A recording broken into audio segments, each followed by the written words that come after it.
तो पास होने की तमन्ना, आशा तो बनी रहेगी। राजा दशरथ के 3 रानियां होने के बाद भी निसंतान है। महाराज, 100वें वशिष्ठ के पास आए और वशिष्ठ ने कहा, पुत्र काम दृष्टि यज्ञ कराइए, इस यज्ञ से तुम्हारे 4 पुत्र होंगे। काम दृष्टि यज्ञ। महाराज आप देखिए आज कथा में क्या है महाराज, और जन्म भी इसी से हुआ है। पुत्र काम दृष्टि का यज्ञ कराइए।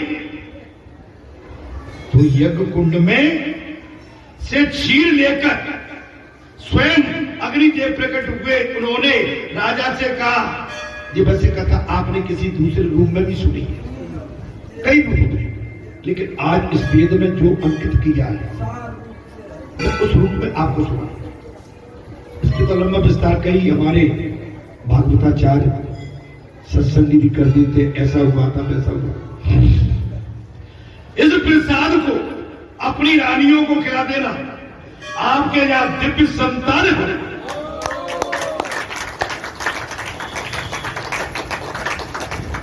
अग्नि प्रकट हो गई, खीर लेके अपनी 3 रानियों को खिला देना, 4 पुत्र होंगे, दिव्य संतान है। वशिष्ठ मुनि ने राजा को आज्ञा दी, धर्मपत्नी कौशल्या को भी इस प्रसाद का अर्धभाग दे देना।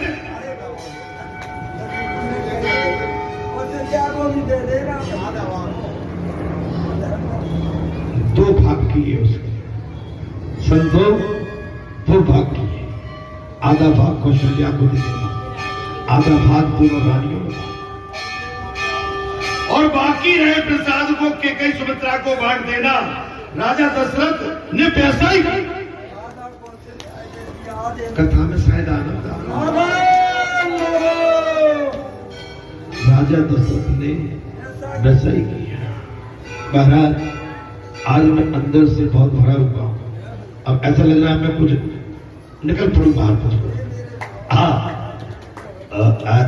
मन में कुछ अलग लग रहा है, अजीब सा। तुलसीदास ने रामचरितमानस में केकई की ओर से बड़ी सफाई दी। बाबा तुलसी ने रामचरितमानस के अंदर, तुलसी बाबा ने महाराज केकई की ओर से बड़ी सफाई दी, किंतु एक नाथ महाराज ने उसे कर्कशाई बना। एक नाथ महाराज ने, मैं ठीक चल रहा हूं, कर्कश बता दिया। कर्कश वाणी से पति का अपमान करने वाली स्त्री ही केकई है। महाराज बहुत बड़ी बात। कर्कश वाणी से पति का अपमान करने वाली स्त्री कौन है? माताओं क्षमा करना, ये कथा बहुत आप पर उतर रही है। और ध्यान दो, अपने पति के साथ कभी दुर्व्यवहार मत करना। आपका पति ईश्वर है, आपकी मांग में जो उसकी पहचान, उसकी दीर्घ आयु के लिए आप जो मांग करती है ना, यही तो आपकी बहुत बड़ी पहचान है। आपका पति आपके लिए ईश्वर है, परमात्मा है। आपके लिए आपका पति पूरा संसार है। आपका पति आपको सारे सुख, सब कुछ आपकी देखभाल, अपनी निगरानी में रखता है। ये माताओं, अपने पति को कभी असहज मत लिया करो, पति से अनायास झगड़ा मत किया करो, पति से जबरदस्ती आप क्रोधित या गुस्सा मत हुआ करो, क्योंकि वो पति आप घर के अंदर तो रहता ही है, उसे संसार में रह के भी न जाने कितने संसारी जीवों से भुगत के और उनके साथ निपट के आना पड़ता है, तब जाके आपकी मांग में वो जो सिंदूर चमकता हुआ दिखता है, उसकी पूरी थकान मिट जाती है, थकान मिट जाती। अपने पति से कर्कश वाणी मत बोलो, बोल देती है माताएं, मेरे बाबा, तुमसे तो वैसे ही ठीक थे,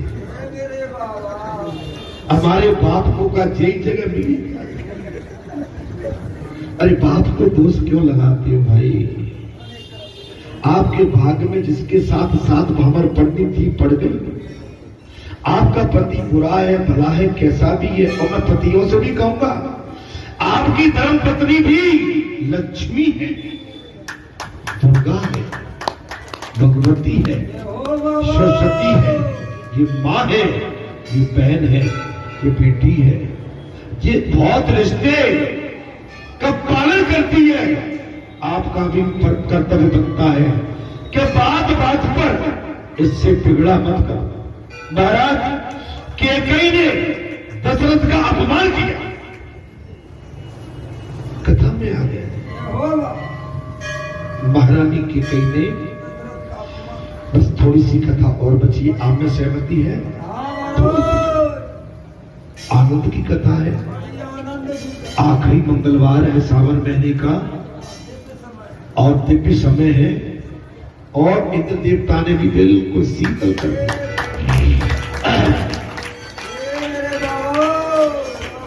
कैकेयी ने दशरथ का अपमान किया, झगड़ा किया, उसे प्रसाद क्यों अंत में दिया, इस पर भी झगड़ गए। राजा दशरथ से झगड़ा कर बैठे, बोले अंत में प्रसाद दिया, उसने प्रसाद उठाकर बाहर फेंक दिया। कैकेयी ने उस प्रसाद को उठा के बाहर फेंक दिया। सारा कथा बहुत रस भरी है। अच्छा, तो फिर मुझे बोलने की जरूरत नहीं है, फिर मेरी जरूरत नहीं है, सब जानते हो, फिर भी मैं वैसे ही बोले जा रहा। महाराज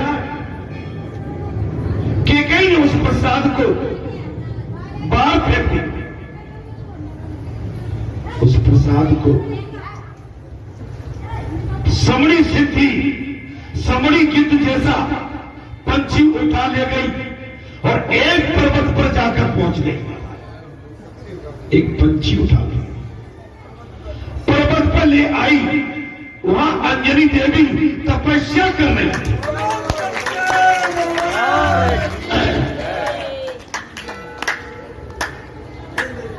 वहां अंजनी देवी तपस्या कर रही थी। उस समड़ी ने अंजनी देवी के सर पर छाया की और प्रसाद दे दिया। अंजनी देवी ने प्रसाद खा लिया तो उनको हनुमान जी प्राप्त हो गए।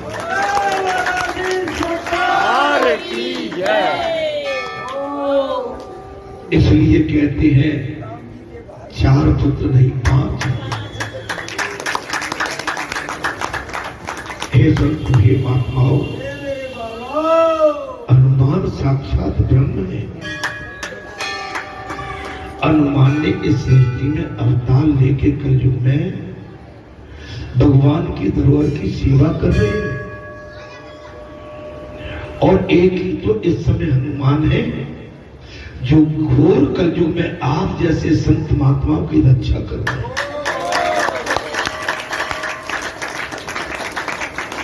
हे महापुरुषों, हे सत्पुरुषों,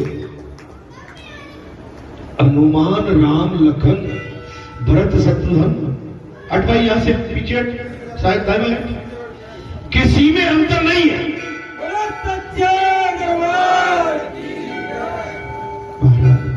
अब कैकेयी को प्रसाद महाराज गमाने का दुख हो गया।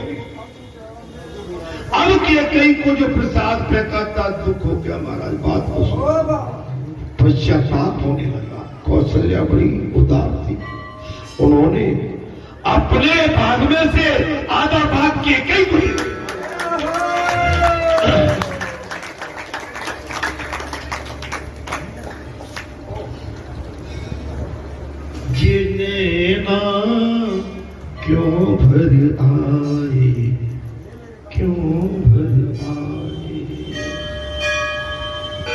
इस समय में बहुत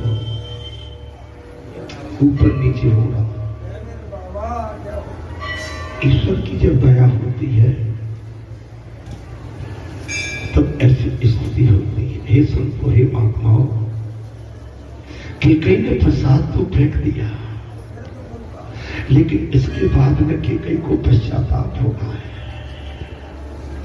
महाराज कौशल्या बड़ी उदार थी, उन्होंने अपने भाग्य के प्रसाद में से कुछ अंश केकई को दे दिया।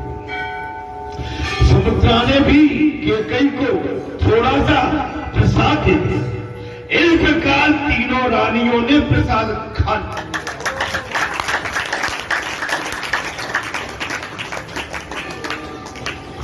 इस प्रकार तीनों रानियों ने वो प्रसाद खा लिया। अपने घर को अयोध्या सा बनाओ। पहले अपने घर को, परिवार को मैंने प्रातः काल कही थी कि पहले अपने घर को सजाओ, समझो और अयोध्या जैसा बनाओ। जहां युद्ध कलेश नहीं है वही अयोध्या है। या युद्ध कलेश द्वेष वाद विवाद नहीं है वही अयोध्या। सरजू नदी अर्थात भक्ति प्रभाव के लिए किनारे पर रहना चाहिए, और सरजू जैसी नदी हो जो आज के किनारे पर भक्ति की भांति खड़ी रहे। शरीर में अयोध्या बनाओगे और ऐसी नगरी में बसा हुआ जीवात्मा दशरथ माने जितेंद्र बनेगा, जो दसों इंद्रियों को जीतने वाला। उसके हृदय में अवतार हो। मानव जीवन छलभंगुर है। अच्छा, मानव जीवन है क्या? पानी करो छलभंगुर है। हे श्रोतागणों, हे भक्तों, ऐसा मानकर मनुष्य को निरपेक्षता और नम्रता धारण करनी चाहिए, बिना भाव। मैंने कई बार कहा, पिछले शनिवार को मैं यही कहता रहा, बिना भाव, विनम्रता, सहज सरल, किसी को देख के कुंठा मत करो, किसी को देख के ईर्षा मत करो। अब जो भगवान की जो लीला है तो चलेगी। आपके किसी गांव में यज्ञ हो रहा है तो यज्ञ होगा। आपके राष्ट्र में कोई बहुत बड़ा सनातन का कोई जुलूस निकलने वाला है तो निकलेगा। दुर्गा पूजा होगी तो होगी, गणेश पूजा होगी। इसमें हमारे पेट में दर्द क्यों होना चाहिए? अरे इस सरयू किनारे तो आके डुबकी लगाओ, आपके भाग्य खुल जाएंगे, आपकी भी किस्मत चमक जाए। अपने इंद्रिय रूपी अंशों को नियंत्रित करके शरीर को योग मार्ग पर ले जाओ। रामचंद्र जी आपके घर पधारे। अब रामचंद्र जी को बुलाना है तो घर कैसे पधारेंगे? अभी बल्लू आया था, हमारा कोई भी तो नहीं था, लेकिन उसका सद्भाव, बल्लू नाम सभी सद्भावी बैठे, उसकी बिना भाव थे। वो बहुत कुछ कर जाता है, बहुत कुछ कर जाता है, लेकिन गर्दन को नीचे रख के वो धीरे से निकल जाता है। माने इतना बढ़िया, जितने टाइम के लिए वो आता है एकदम सटीक करके। माने किसी ने किया, किसी ने जाना, किसी ने पहचाना, कर पाया, देख पाया नहीं, निकल गया। अपना कोई भाव मुझे मजा मैंने कर दिया। इस चीज को हमेशा अपने ध्यान से हटाइए। भगवान ने कर दिया, अपने अंदर विनय भाव रखोगे तो आपके घर भी भगवान रामचंद्र जी पधारेंगे। अपनी इंद्रियों को बस में रखो। भाई के साथ कैसा व्यवहार करते हैं? अरे बड़े भाई की बात को, अगर बड़े भाई में, अगर वास्तव में बड़े भाई रामचंद्र जी के समान है, त्यागी बैरागी, तो ऐसे भाई की तो कदर करना चाहिए।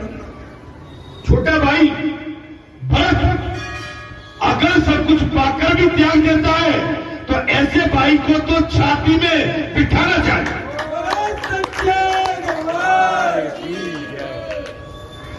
लेकिन भाई भाई के प्रति ईर्ष्या करके बैठे, वो बड़ा मैं छोटा, मुझे ये करना उसने ऐसा कर लिया, मेरी दुकान ऐसा, मेरा मकान ऐसा, मेरी अलमारी ऐसी, मेरी तिजोरी ऐसी, मेरी कोठी ऐसी, उसका कार ऐसा, उसकी मेड़ ऐसी तो मेरा मेड़ा ऐसा। महाराज क्या भाई भाई से तुम वो करते हो, क्या करते हो? अरे भैया भगवान ने जिसको बड़ा माना है वो बड़ा रहेगा, और छोटे को भी भगवान ने माना है तो वो भी छोटे होकर भी बड़ा बनेगा। बड़े बनो हमेशा, छोटे बनने की कोशिश मत करो। छोटे बन के बड़े बने रहोगे, लेकिन बड़े बन के बड़े नहीं बन सकते, बड़े बन के बड़े नहीं बन सकते, छोटे बन के बड़े। महाराज 10 इंद्रियां रूपी अंशों को नियंत्रण करके शरीर को लेकर रामचंद्र जी की ओर जाता है वो दशरथ है, भगवान रामचंद्र की ओर जाता है वो दशरथ है। ऐसे दशरथ के घर भगवान पुत्र के रूप में आते हैं, ऐसे दशरथ के घर पुत्र के रूप में आते। दशरथ रावण विश्व के अमर्याद भोक्ता के घर भगवान काल के रूप में जाते। रावण जो विषय भोगता है, रावण वृत्ति रखता है, द्वेष कलेश द्वंद प्रतिद्वंद लड़ाई झगड़ा ईर्षा, रावण ऐसे के घर रावण काल बन के जाता, राम काल बन के जाता। ऐसे के घर राम जी काल बन के जाते। दशरथ जीव आत्मा है, दशरथ क्या है? बस कथा राम की ओर है। दशरथ क्या है? इन 10 इंद्रियों को बस में करके जो इंद्रियां जितेंद्र बन जाता है वही दशरथ है।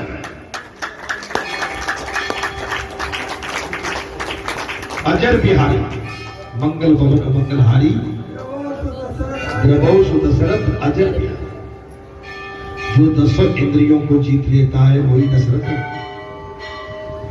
जो सभी को प्रसन्न करता है उसके यहाँ सर्वेश्वर आ जाते हैं। जो सबको प्रसन्न करके रखता है उसके घर भगवान आ जाते हैं।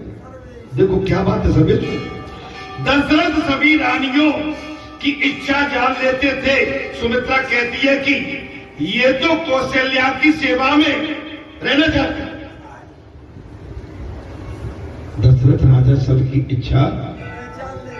अच्छा आप दशरथ कैसे वो 10 इंद्रियों को बस में करे थी, उनके अंदर प्रभु भक्ति थी। तो प्रभु भक्ति जब बिल्कुल प्रबल होती है ना तो वो सबकी मानसिकता को पहचान। जब संसार की वासनाएं हमारे 10 इंद्रिया 11वीं इंद्रियों पर अगर संसार बैठा है तो फिर हम विवेकहीन हो जाते, फिर सोचने समझने की क्षमता नहीं।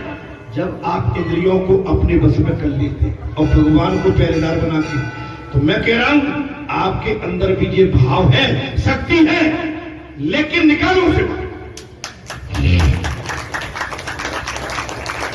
आप काम डालते अभी लग रही होगी देखो देर हो गई भाई, कब तक कथा हो जाती? बोले महाराज कब तक आ जाओ? गणित कहीं न कहीं लगा रहा, गणित संसार का हमें फेल कर देता, इससे बचना चाहिए। महाराज सुमित्रा कहती है कि ये तो कौशल्या की सेवा में रहना चाहती है। दशरथ ने सोचा कि इसका पुत्र महाज्ञानी बनेगा।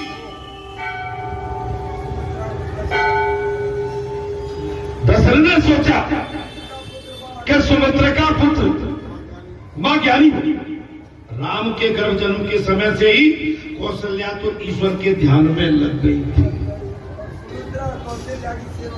देखिए पवित्र तीनों रानी है, ये शारीरिक विलासता से पैदा नहीं हुए चारों पुत्र, ये अग्नि ने खीर दी है तपस्या से, आशीर्वाद है। आप समझ सकते हो अंतर है आम जीवन में, आम जन्म में और भगवान के इन चारों शरीर जो भगवान के साथ आए इनमें बहुत अंतर है। उनका सहज सुमिरन चलता रहता है। एक पूर्व जन्म में पिशाचनी थी, ब्राह्मण ने दया कर दी, ब्राह्मण ने अपना धर्म भगवान को दे दिया, पुण्य दे दिया, पिशाचनी पे दया कर दी और ब्राह्मण पे भगवान इतने खुश हो गए, अगले जन्म में तुम राजा दशरथ बनोगे, ये तुम्हारी कौशल्या रानी बनेगी और मैं पुत्र के रूप में तुम्हारे घर आऊंगा जरूर।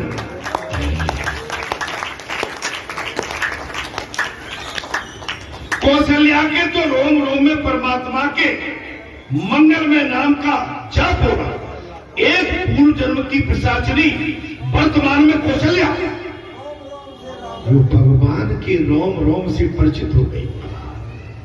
भगवान कौशल्या के रोम रोम से भगवान के नाम का उच्चारण हो।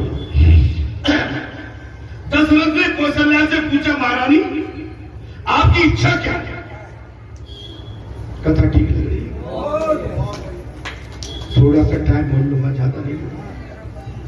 महाराज राजा दशरथ ने पूछा, बोल महारानी आपकी कोई इच्छा क्या है?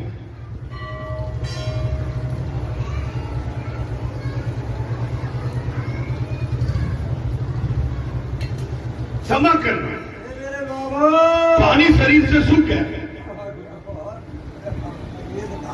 कथा तो धार में है 5 बजे से और 12 बज रहे हैं 12:30, 7.5 घंटे।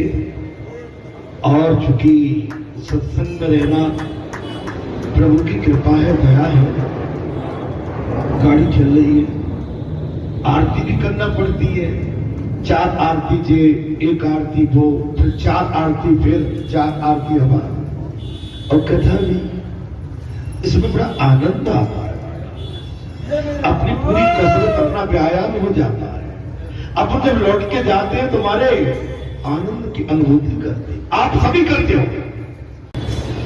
राजा दशरथ ने पूछा, महारानी आपकी क्या इच्छा है? कौशल्या, इच्छा ही तो दुख का कारण बनती है।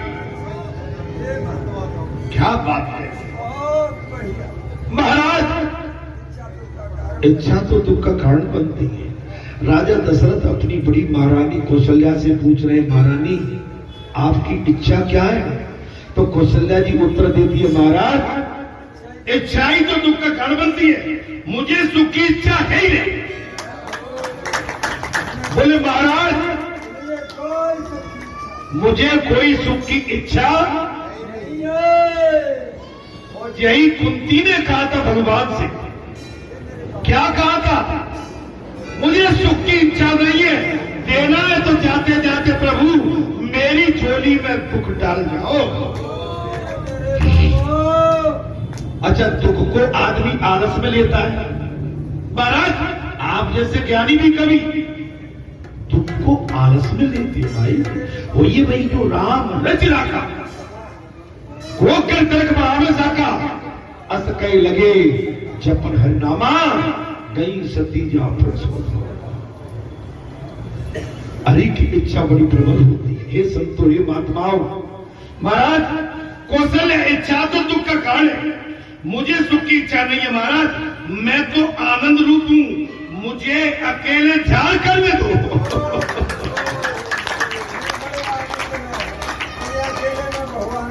मैं आनंद स्वरूप हूं। महाराज सुन लो भैया,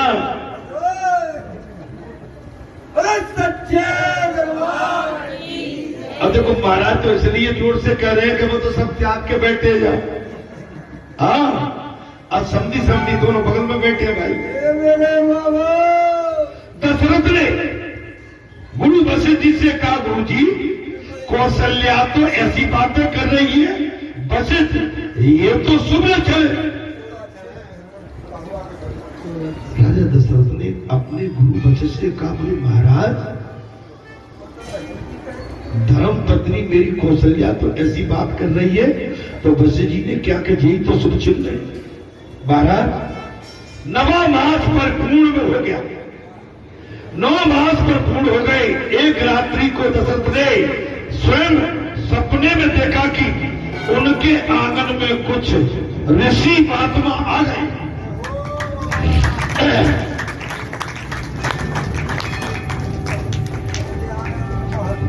9 महीने पूरे होने जा रहे हैं।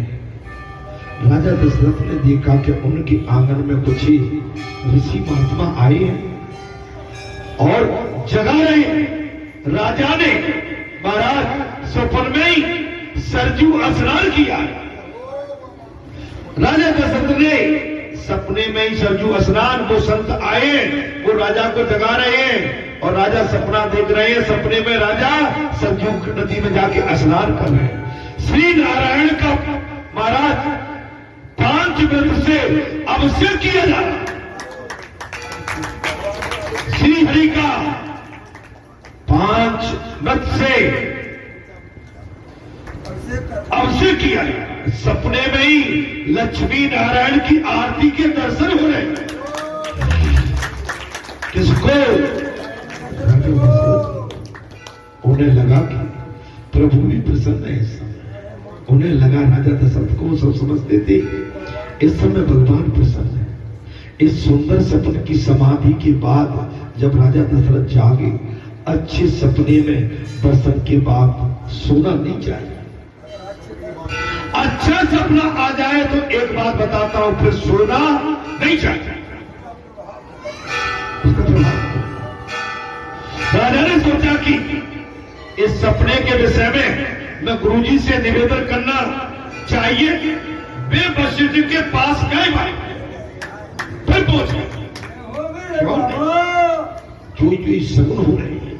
महाराज वशिष्ठ जी ने पूछा, आप इस प्रातः काल में महाराज कैसे आए? गुरु वशिष्ठ जी ने पूछा, राजन आप प्रातः काल इतनी जल्दी कैसे आए? दशरथ ने कहा, मैंने आज स्वप्न में लक्ष्मी नारायण की आरती की। मैंने ये भी देखा कि नारायण का दिव्य तेज कौशल्या के गर्भ में बैठा हुआ।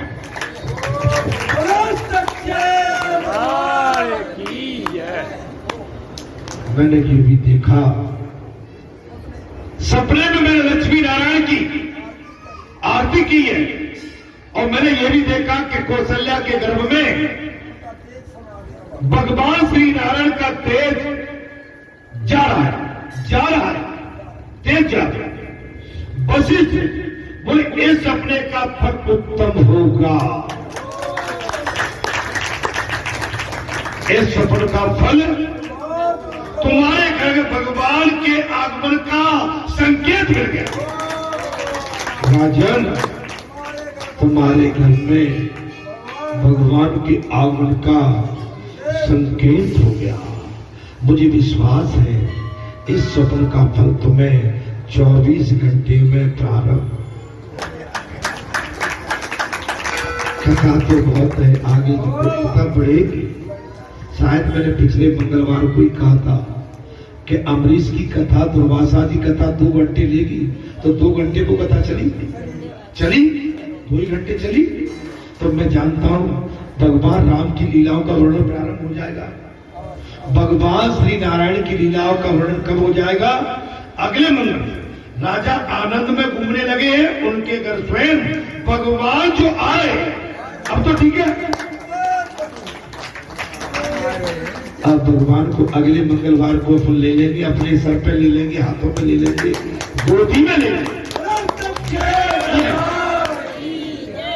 लेकिन एक बात कहता हूं, अब भगवान आ ही रहे हैं तो आपका भी आगमन अच्छा होना चाहिए।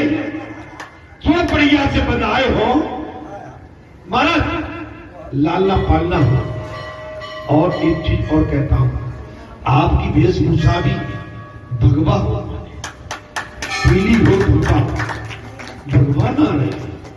देखिए कथा में भगवान का आना, और वो भी हनुमान बाबा के आंगन में। आप सोने में सुहागा और भाद्र मास लगेगा, क्यों नहीं? भगवान को तो आना ही है।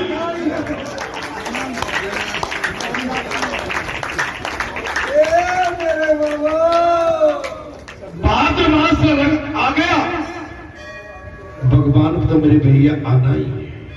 उन्होंने सरजू में स्नान करा दिया है। आगे मेरा तो मन लालच और बढ़ा, लेकिन अगले मंगलवार 12:30 बज चुके हैं। कथा की भी मर्यादा होती है, ठीक है? आपको निश्चित कथा में आनंद आया होगा। ये सब महात्माओं, आप अगले मंगलवार तक इसकी प्रतीक्षा करें। उससे पहले शनिवार आ रहा है, रक्षाबंधन है, बहन बेटियों का बहुत बड़ा त्योहार है, और मैं सभी को ढेर सारी शुभकामनाएं, माताओं को, बहनों को और बेटियों को। ये कलाई आपके लिए खुली हुई है सभी की।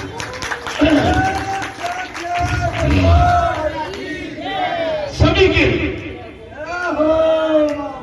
भगवान की कलाई आपके लिए खुली हुई है। अगले शनिवार को सुंदरकांड शनिवार को होता ही है, सो होगा, और कथा भी होती है, होगी। रामचरितमानस, वो भी कथा बहुत सुंदर चल रही है। भगवान अभी अयोध्या में उतरे नहीं है, देख लो।